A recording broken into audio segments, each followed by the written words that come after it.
प्रियो जय मसीह की। आइए हम प्रभु के वचन से पढ़ते हैं। पिछली वीडियो का लिंक इस वीडियो की डिस्क्रिप्शन में मैंने दिया है। आप इस वीडियो को लाइक करें, शेयर करें और इसको अंत तक देखें, जिसके कारण आप परमेश्वर के वचन को आप अच्छे से सीख पाएँ।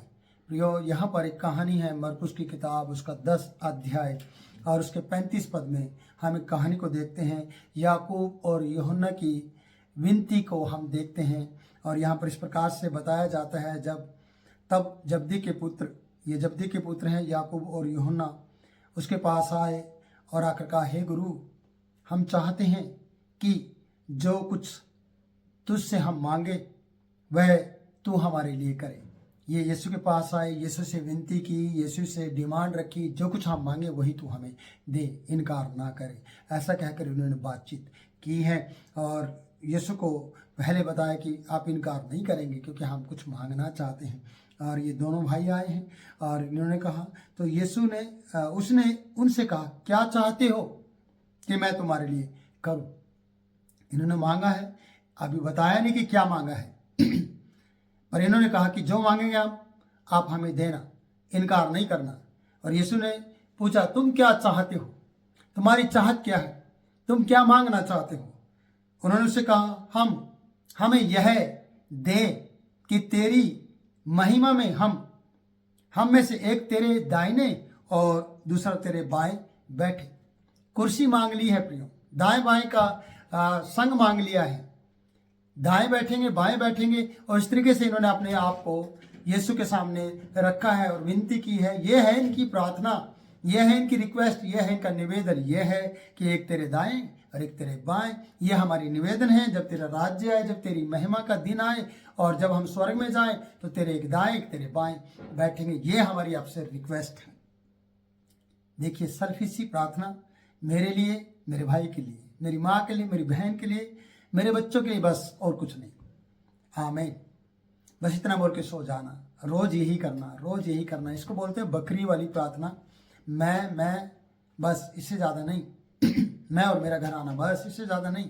क्या है प्रियो, ये याकूब की और यूहन्ना की इस बात को यीशु मसीह ने भी नकार दिया। यीशु मसीह ने भी इसको ग्रहण नहीं किया इस बात को।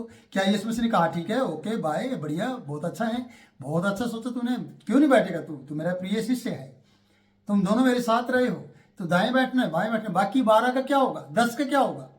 10 चेले कहाँ जाएंगे? सिर्फ 2 ही खास है क्या?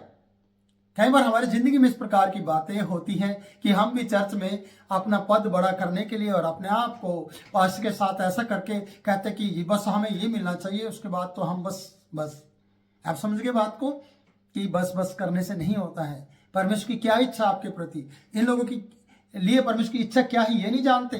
परमेश्वर क्या चाहता है, दाएं बाएं किसको बिठाना चाहता है ये नहीं जानते। यीशु मसीह ने उससे कहा, तुम नहीं जानते, ऐसा कहा।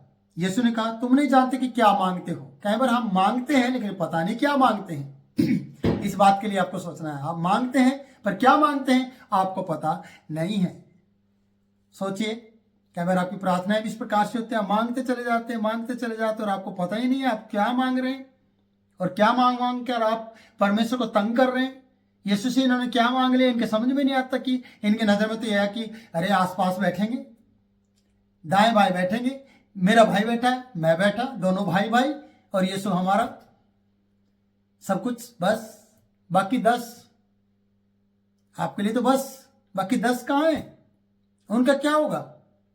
और पूरे संसार के लोगों का क्या होगा? अगर आप ये पद पाने की इच्छा रखते हैं, कुर्सी पाने की इच्छा रखते हैं, आपकी इच्छा यही है कि बस आप ऐसा करें और कुछ नहीं।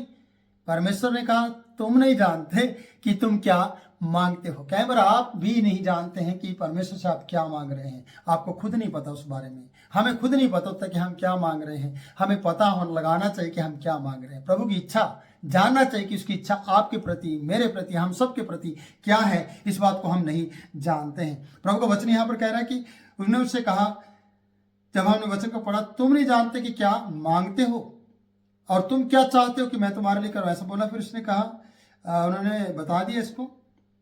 यीशु ने उससे कहा, तुम नहीं जानते कि क्या मांगते हो। जो कटोरा मैं पीने पर हूं क्या तुम पी सकते हो, और जो बपतिस्मा मैं लेने पर हूं क्या तुम ले सकते हो? इन्होंने कहा हाँ, आसानी से बोल दिया।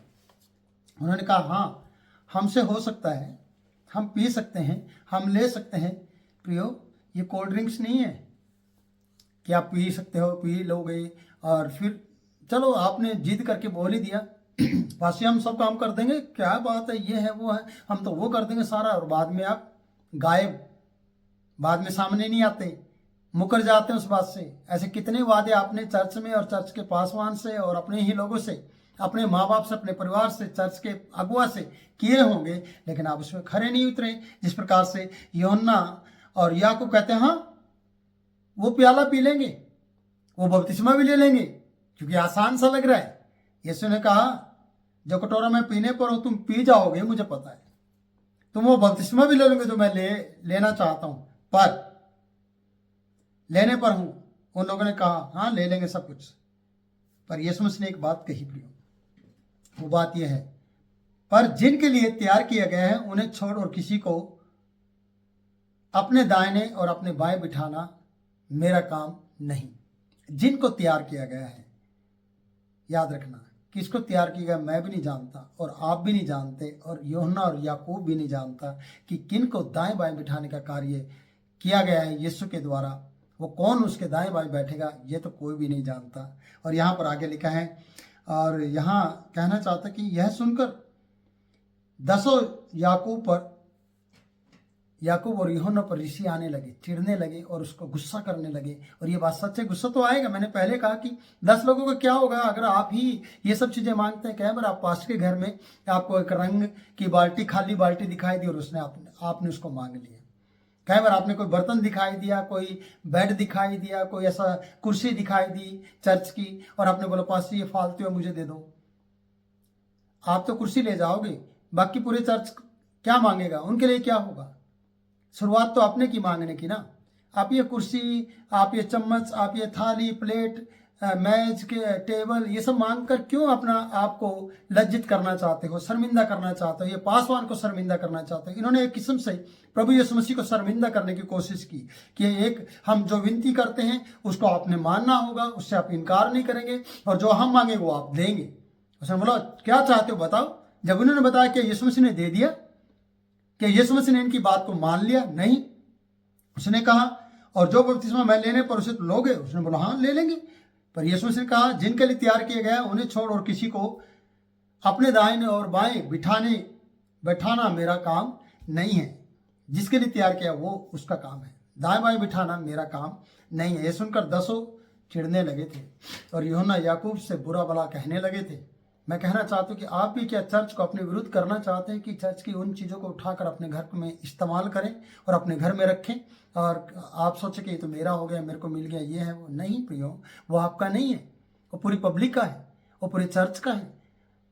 सिंहासन परमेश्वर के पुत्र का है, और पुत्र के साथ किसको बिठाना है ये परमेश्वर का काम है, ये परमेश्वर के पुत्र का काम है, पर आपका नहीं है कि आप पहले से डिमांड रखो कि मुझे दाएं और बाएं बिठाओ।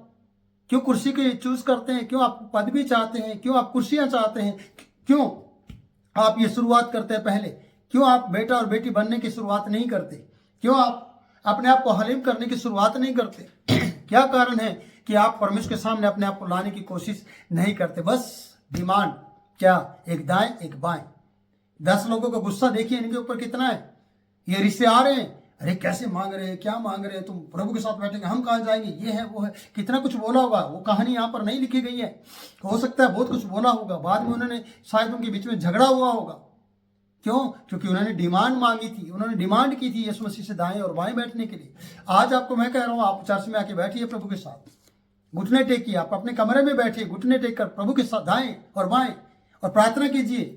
प्रभु आपका इनकार नहीं करेगा, पर आप दाएं बाएं नहीं बैठना चाहते, आप ये दिखाना चाहते, देख मैं यीशु के साथ बैठा हूं, देख मैं यहां बैठा हूं, मेरा पद देखो, मेरी चेयर देखो, मेरी कुर्सी देखो, और ये घमंड की बात दिखाते हैं आप लोग, और प्रभु नहीं चाहता। प्रियो, वचन आगे बताता है 42 पद में, तो यीशु ने उनको पास बुलाकर उनसे कहा, देखिए जब इनके अंदर ये बात पाई गई तो यीशु मसीह ने उन्हें पास बुलाया और उनसे कहा, तुम नहीं जानते कि जो लोग जो अन्य जातियों के हकीम समझे जाते हैं, समझते हैं अपने आप को, वे उन पर प्रभुता करते हैं। अन्य जाति के लोग प्रभुता करते हैं उन पर, और तुम भी प्रभुता करने के लिए अपने आप को ऐसा कर रहे हो कि हम दाएं बाएं बैठेंगे तो या पतरस को कहेंगे, अंद्रियास को कहेंगे, मती को या किसी और चेले को कहेंगे तुम ये करो करो, हम तो दाएं बाएं बैठने वाले लोग हैं, हम तो यीशु के खास व्यक्ति हैं, हम तो दाएं बाएं बैठे हैं, ऐसे कहोगे? याद रखना ये अन्य जातियों का काम है, बॉसगिरी, बॉस बनना, बॉस दिखाना कि मैं लीडर हूं, फलानी हूं। आप लीडर नहीं हो। आप यीशु मसीह में लीडर हो सकते हैं और प्रभु के काम के लिए करने के लिए आप लीडर हो सकते हैं, पर किसी अगुआ पर हुक्म चलाने के लिए नहीं, किसी को नीचा दिखाने के लिए नहीं। इसलिए यहां कहते हैं कि अन्य जातियों में हकीम अपने लोग समझते हैं, समझे जाते हैं, वे उन पर प्रभुता करते हैं और उनमें बड़े होते हैं, उन पर अधिकार जताते हैं। वो लोग बड़े होकर, जो लोग बड़े हैं वो उन पर अधिकार जताते हैं। पर मैं तुमसे कहता हूं, वरन जो कोई तुम में बड़ा होना चाहे वह तुम्हारा सेवक बने। जब एक सेवक बन जाएंगे आप, तो फिर बड़ा होने की इच्छा ही खत्म हो जाती है। तो आप बड़ा होने का ओहदा नहीं पाएंगे, दाएं बाएं बैठने के लिए नहीं कहेंगे, क्योंकि आप तो सेवक हैं और सेवा कर रहे हैं, और आप सेवा करेंगे तो आपको पद की इच्छा नहीं रहेगी। आप उस पथ पर चलेंगे जो यीशु के द्वारा बताया गया है। इसलिए अन्य जातियों का काम है ये अपने आप को बड़ा दिखाना, एक दूसरे को नीचा दिखाना, कुर्सी का लालच करना, अपना पद बढ़ाना, ये सब उनका काम है, आपका काम नहीं है। इसलिए कहते हैं जो कोई तुम में प्रधान होना चाहे वे सबका दास बने। देखिए कितना छोटा ले आया प्रभु, इन लोगों को ये बताना चाहता है कि दाएं बाएं की बजाय आप एक दूसरे की सेवा करो, प्रधान बनने की बजाय आप दास बनो, बड़ा होने के बजाय आप सेवक बनो। प्रभु ये कहना चाहता है। प्रयोग कई बार हम इन बातों पर भरोसा नहीं करते और इन बातों के कारण से हम बहुत सी चीज़ों को खो देते हैं। इसलिए प्रभु का वचन बता रहे हैं 45 पद में, क्योंकि मनुष्य का पुत्र इसलिए नहीं आया कि वो उसकी सेवा टहल की जाए। देखो उत्तम गुरु जिसको किसी ने कहा, धनी व्यक्ति ने, वो कह रहा है परमेश्वर का पुत्र इसलिए नहीं आया कि उसकी सेवा टहल की जाए, पर इसलिए आया कि आप सेवा टहल करें, वो तुम्हारी सेवा टहल करे। अगर गुरु होकर वो आपकी सेवा टहल कर रहा है तो आपको भी तो सेवा टहल करनी चाहिए ना एक दूसरे की। अगर आप गुरु हैं, अगर आप बड़ा होना चाहते हो, सेवा टहल करो। उसी में बड़ापन दिखाई देता है कि बड़ा ही झुकता है, फलों से भरी ढाली झुक जाती है, क्योंकि उसके ऊपर वजन आ गया है। आपके ऊपर बहुत सी जिम्मेवारियां हैं, आपके ऊपर बहुत सी ऐसी बातें हैं जो आपकी ज़िंदगी में जिसको आपको निभाना है। बहुत सी सेवकाई का वजन बोझ आपके ऊपर परमेश्वर ने दिया है यीशु के द्वारा कि आप उसको निभाएंगे, और वो जिम्मेवारियां निभाते हुए आप बड़े हो गए हैं और आपको निभाना पड़ेगा, आपको झुकना होगा। इसलिए कहता है कि इसलिए आया कि आप सेवा टहल करें और बहुतों की छुड़ौती के लिए अपने प्राण दे दे। यीशु मसीह अपने प्राण दे रहा है। देखो बहुत से लोगों को छुड़ाने के लिए अपने प्राण दे रहा है। आप क्या देंगे? आप किसी के प्राण ले रहे हैं अपनी कुर्सी पाने के लिए, कुर्सियां पदवी पहुंचने के लिए? आप किसी और के प्राण लेना चाहते, लेकिन यीशु अपने प्राण दे रहा है औरों की छुड़ौती के लिए, आपकी छुड़ौती के लिए, मेरी छुड़ौती के लिए, सबकी छुड़ौती के लिए। कितनी बड़ी भली और मनोहर बात है प्रियो कि यीशु मसीह आपके लिए और मेरे लिए, हम सब के लिए अपने प्राणों को दे रहा है, और हम अपने प्राण देने की बजाय किसी और के प्राण लेने के लिए अपना पद बढ़ाना चाहते हैं और अपने आप को दूसरे के लिए देना नहीं चाहते। प्रभु आपके लिए और मेरे लिए, हम सब के लिए देना चाहता है और वो दे रहा है। इसलिए आप पद का लालच ना करें। यीशु मसीह ने कहा जो अपने आप को बड़ा बनाएगा वो छोटा किया जाएगा। अगर आपको बड़ा बनना ही, सेवक बने, प्रधान बनना है, तो क्या बनना है? दास बनना है, और छोटा आ जाओ, सेवक से भी छोटा, दास, नौकर बन जाओ, तभी परमेश्वर बड़ा करेगा। फिर दाएं बिठाएगा या बाएं बिठाएगा? जब आप दास बन ही जाएंगे ना, जब सेवा दिल से करेंगे, तो आपको कहाँ बिठाएगा ये उसका काम है। पर आप डिमांड मत करें। प्रभु इन वचनों के द्वारा आप लोगों को आशीष दें और ये वचन आपकी ज़िंदगी बदल दें, और आप अच्छे सेवक के समान, एक अच्छे दास के समान अपनी ज़िंदगी जिए। और प्रभु आपको कहाँ बिठाएगा, कहाँ रखेगा, ये प्रभु का काम है। बस आप प्रभु के चरणों में बैठ जाएं और उसकी शीघ्रता में बढ़ते चले जाएं। प्रभु आपको बहुत ऐसे आशीष दे। God bless you. फिर मिलेंगे नए वचन में, नई बात के साथ। जय मसीह।